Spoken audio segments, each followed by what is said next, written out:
You're listening to Talking to Teens, where we speak with leading experts from a variety of disciplines about the art and science of parenting teenagers. I'm your host, Andy Earle.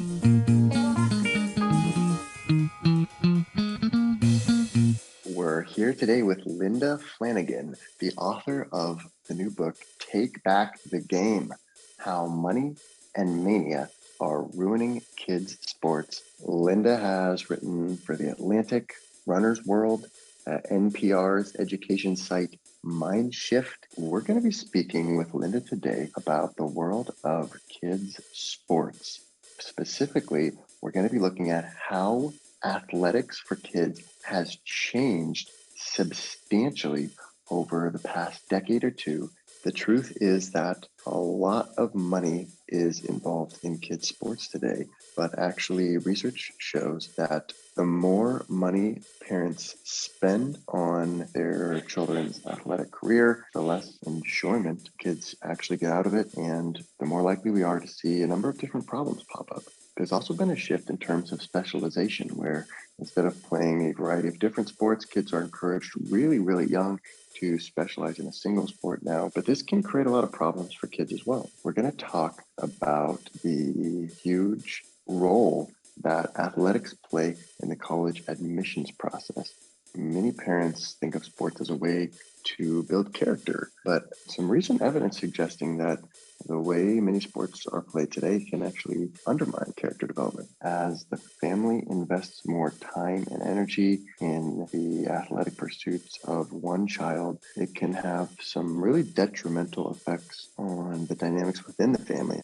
We're going to talk about the psychological phenomenon known as athletic identity foreclosure, and we're also going to look at some specific recommendations for what parents can do to counteract some of these negative outcomes and have our kids play sports in a way that stays positive and helpful for everyone. All that and more is coming up on the show today. Linda, thank you so much for being here. I just read Take Back the Game: How Money and Mania Are Ruining Kids' Sports and Why It Matters. How did you sort of start getting interested in this? What caught your attention about the changes in kids' sports, and why did you think that it was something so important to write a book about? Well, I guess I would say I first started being troubled by what I was seeing when I started watching my son play, my youngest, who's a good athlete. And I felt that I was too invested in it. And I could sense that I was like weirdly invested in his success and, Yeah. disproportionately delighted by his star turns and irrationally sad when he didn't play well. I was like, what is this? And it bothered me. I could sense it was off. And then I've also been an athlete for most of my life. I still am run regularly. But when I began coaching, then I saw how youth sports had changed and become so much more serious and high stakes and intense. When I started coaching, it was in the early 2000s, and it's only gotten more intense. I was just troubled by how it all felt very distorted. And Yeah.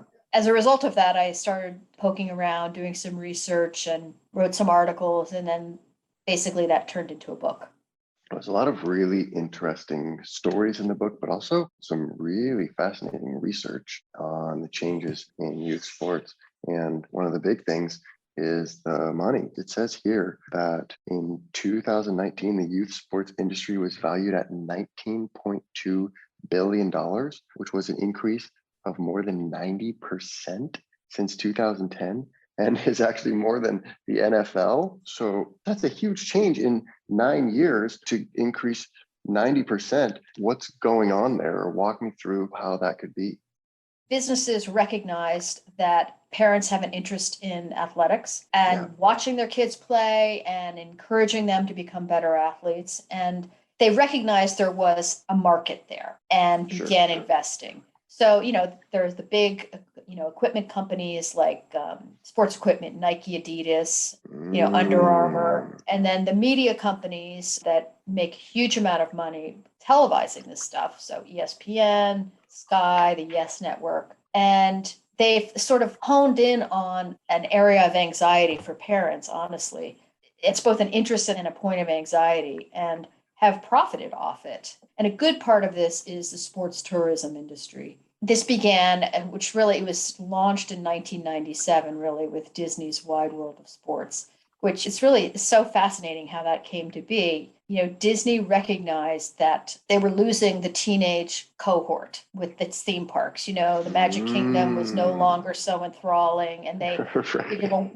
well, what can we do to get teenagers here? So they took a gamble and built this sports complex, 700,000 acres of playing fields for 60 different sports, this giant thing, and it's only grown. And I got this from a man who was involved at Disney, an executive there when they were making these decisions about building the complex. And Yeah, they reckoned that even if it didn't make money, that it would get by just having the sports complex, it would draw families, and that it would then put more heads in beds, which is how Disney makes money. And it yep, proved to be extremely successful. Not only was it when there was an economic downturn, as there was after 9/11, when families started withdrawing and not feeling nervous about travel, they would continue to go to the wide world of sports for their kids' championship games because that was one area where parents didn't want to hold back. mm, So the other municipalities picked up on this and recognized, hey, why don't we try this? Why don't we build a giant sports complex? And as a result, they've sprung up all over the country. Those complexes pull people. It generates all kinds of money. I mean, not universally successfully, I should add. I mean, a lot of these sure. complexes don't work, but they pull money from families to go. Families are encouraged to travel to these places to play tournaments, and that's where all the money is. For parents, the biggest expense is the travel industry, the hotels and all that. Right. Well, and investment of time. Yes, up to 20 hours a week by some, which sounds insane, but speaking to, a lot of families here, and it really adds up. It adds up. You spend a lot of time on the weekends, your hours evaporate. It really paints an interesting story in the book how this growing industry then leads to all kinds of other things and changes in sort of the culture and in the way that we think about sports, because it creates all kinds of pressures for all of these businesses that run on sports to make them seem more important and to sort of perpetuate this culture. It kind of trickles down, I guess, to families and to all of us. The great sports sociologist Jay Coakley calls that the selling of specialization. That if you have these Mm, private club teams that yeah, start to recognize that parents want opportunities for their kids to play intense sports, then they have their own little infrastructure of coaches they need to pay and facilities to keep up. Those right. clubs, they can't be seasonal. It can't be like lacrosse season is just in the spring. So as a result, there's an incentive on their part to say, well, we're going to keep our coaches employed year round. We better have kids to coach. So it encourages Yeah. the specializing, encouraging that, the club owners encourage families to specialize in part to pay the bills.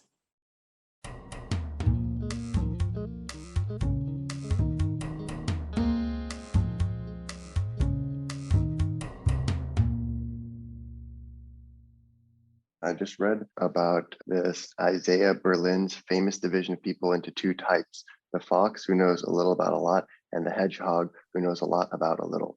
The way youth sports have been monetized has compelled kids to burrow into one sport at an early age, making hedgehogs of them all. Athletic foxes aren't extinct, but they have become gravely endangered. Yeah, that's a reference to, the multi-sport athletes. We now, for the most part, kids are so strongly encouraged to take up one sport and to focus entirely on that, that they're just, and not only one sport, sometimes they're encouraged to focus on just one position in one sport, which is even narrower, Yeah, so right. that the fox or the multi-sport athlete is no longer nearly as prevalent. We should also add that, low income kids who can't afford either the money or the time that these things cost are generally left out. That's a whole other angle, a whole other dimension of the youth sports universe that's, kind of unhealthy for all. I think an interesting byproduct of all this is as we have to invest more and more time, energy, and money in our kids' sports careers, then of course we just get more invested in them and we start to really care more, or I guess be more involved or concerned Subsumed with. by.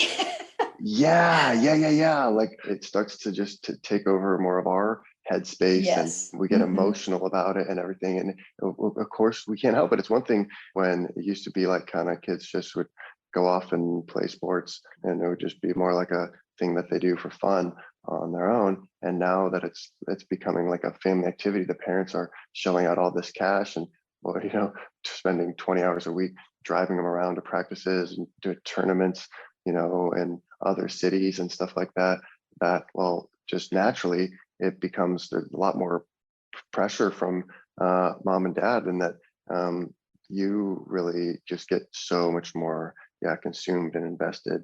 And I think that's a really interesting byproduct of all this. And you talk about why we do this, and parents say things like they couldn't possibly disappoint their sports obsessed children, and making sacrifices for their offspring. But that also an important factor that a lot of us don't admit to is status among our peers. We parents, you right, latch on to our kids' virtuosity in sports and celebrate it as our own. And you kind of alluded to that a little bit earlier with your own son. With my own freakish reaction to my 9-year-old's basketball skills. It is one of those subjects that we're not generally comfortable talking about in this country, as a whole, but also as insofar as it pertains to like our kids' activities and their sports or any of their successes, that we parents have just gotten so unhealthily latched onto their successes and failures and just see them as a reflection of our own. And this is not just sports, I should add. It's just that sports are so visible, and a child can have such visible success in sports. It's a natural place as the parent to feel so very proud and, to have that glory reflected back on you. And but it is an uncomfortable thing and to acknowledge, I think. I do think the emotions that are on display in the bleachers and on the sidelines are often really about how we parents feel about this is embarrassing. Your child is benched, or, the coach ignores them, or, that's why parents get angry. And because it does feel like it's a reflection on us. And I think that to some extent that's unavoidable, and it's not all bad. I mean, it's fine to feel proud of your children. I don't mean to suggest that there's something pernicious about that, but it's just when it gets exaggerated and out of proportion, which is where I believe it is now. And I think if we parents could maybe be a little more honest with ourselves about why we're doing this, and like, okay, it's not really just because they love it necessarily. It's maybe because we love it too. And our lives get wrapped up in it. And, our social life becomes, the parents of the kids our child plays with, it just becomes sort of suffocating for everybody, I think. But status is an awkward subject. But I think there's no question that weighs heavily in how we think and feel about our kids' sports and why we want them to play. And I can tell you in my town, lacrosse is just huge. And, lacrosse is one of those sort of blue blood sports, predominantly white. It's a great route to college for Division III, especially. It's just the thing to do. Right. The thing to do is to play lacrosse, and you start your kids younger and younger. And, I think they have travel teams here in my community in 3rd grade. Oh, and I think I mentioned a story in the book about a friend of mine who offers this like low-key lacrosse camp for kids, little kids, and up through middle school, I think. And she tries to emphasize fun and just enjoyment and learning the skills. She said parents call and ask if they're too late, if their kindergartner is starting too late, should they have done this sooner? I mean, that's just insane. But that's what has happened with the forces of specialization. They're just press kids to take up sports at younger and younger ages at a more serious level. I mean, it's insane. Yeah, because then how are they going to compete with the kids who already started in preschool and they're already working with coaches and they're learning those skills and what about the toddlers, who've been out there with their lacrosse sticks? Those who've been read lacrosse stories when they were in utero. Andy, let me ask you, did you play sports growing up? I did play some sports. Yeah. Yeah. Soccer, baseball, basketball. Yeah. Then actually, I didn't play lacrosse until high school. I was resonating with you. You said a lot of kids do start in kind of ninth, 10th grade and things like that with lacrosse. Was I it thought that was crazy good. where you were? No, yeah, but not, I do remember even with lacrosse then it was like, yeah, there was the camps in the off season and the coaches kind of to work with. Yeah, it was never ending that how much you could keep working on it if you wanted to be really good at it. Mm-hmm. My Mm-hmm. school was not that good at it, so Mm-hmm. Mm-hmm. it was more just kind of fun. I just played because some of my friends were on the team, and I thought it'd be Mm-hmm. a fun thing. Well, as we were talking about parental investment and stuff, I forgot to mention, that there's a really good study done by Travis Dorsch, who runs the Families and Sport Lab at Utah State, that found that there's an inverse correlation between how much parents spend and the child's enjoyment.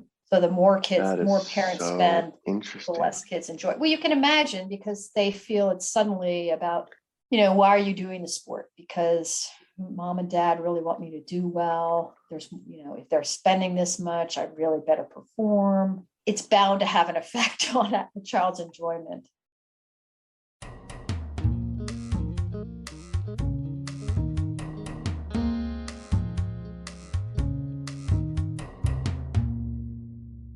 You talk about some really interesting research as well about how it affects the whole family. Sometimes the more families are investing in sports, and then they start to get into having to travel a lot, and that kind of involves really splitting up the family a lot on Mm-hmm. weekends and taking one kid to this tournament in this city, another one to that city. One parent will take the kid, or really instead of doing things together as a family, you're splitting yourselves up and going here and there and everywhere, and repeating that over and over again every weekend for months and Mm-hmm. months of the year has got to have a huge impact on families.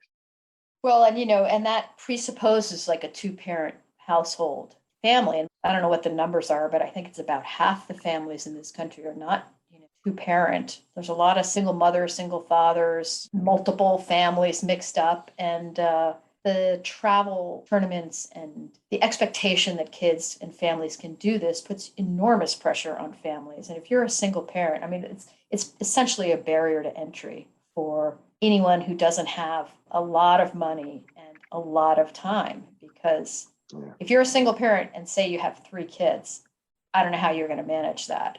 I've also thought in those families where, say, one kid's into sports and the other two aren't, for example, my family, where my older two were not especially interested, quasi, sort of vaguely interested, but not invested in it, wasn't their main thing. And my younger one was, that adds a weird dynamic among the siblings. Why are we spending so much time going to his games and, Mm, coaching him and taking care of his interests? And, kids are acutely aware of any kind of imbalance in parental attention or affection. yeah. It's unavoidable if one child plays sports and the others don't, or have sort of non-monetary interests like reading.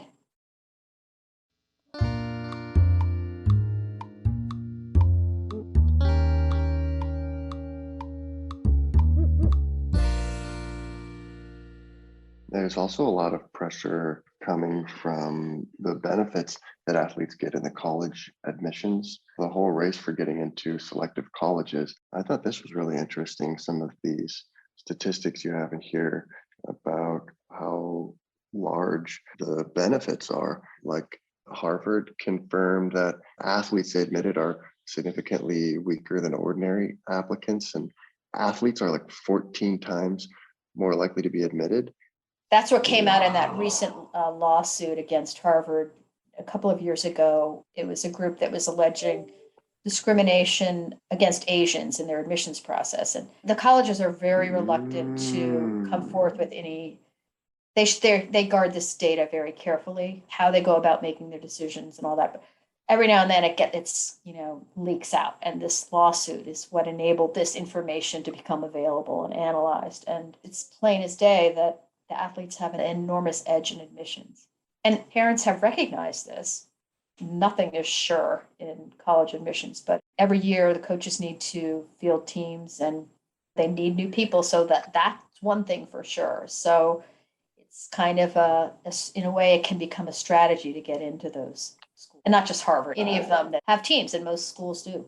And I've spoken to many families, and I think most parents, when they start getting their kids into sports, it doesn't start as, well, I want my 7-year-old to play travel lacrosse so that she'll have better odds of getting into Amherst. I don't think that's the original thinking. I think it's generally, well intended, and sports are good for you, and moving around and teams, those are all great.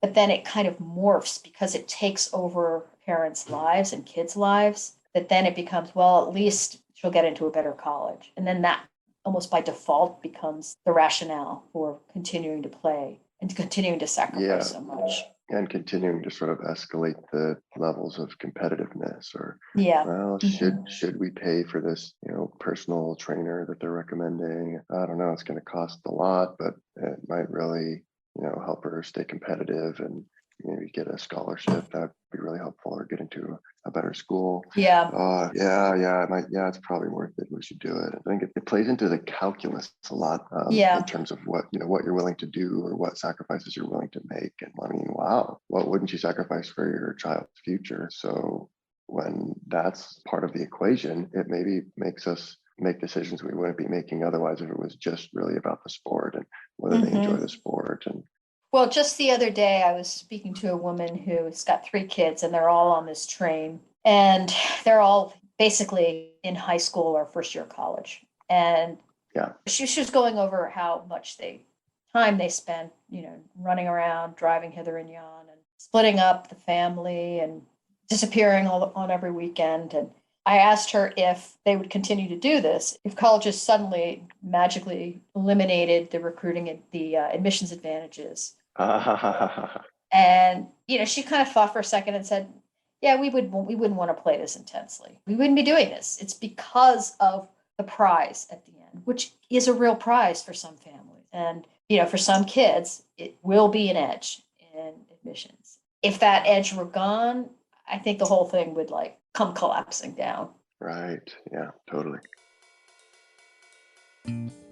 Hey, we're here today with Linda Flanagan, talking about some disturbing trends in middle school and high school athletics. And we're not done yet. Here's a look at what's coming up in the second half of the show.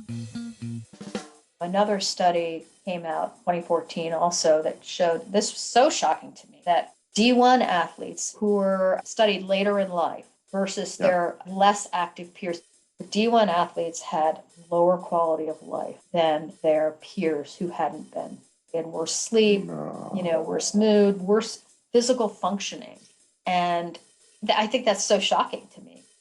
I think the reason it's important to miss some games is because, it sends the message to your child that this is your activity. It's not mine. It's not your job to entertain me. And also to kind of carve out and to reclaim your life as an adult. It's hard when you have something that's you loved, as maybe you played baseball growing, whatever. You're a great football player. You want your kids it did so much for me. And I was guilty of this to some extent with my kids, saying, have you thought about running? and that just makes them dig in their heels more. No, Mom. Shut up already.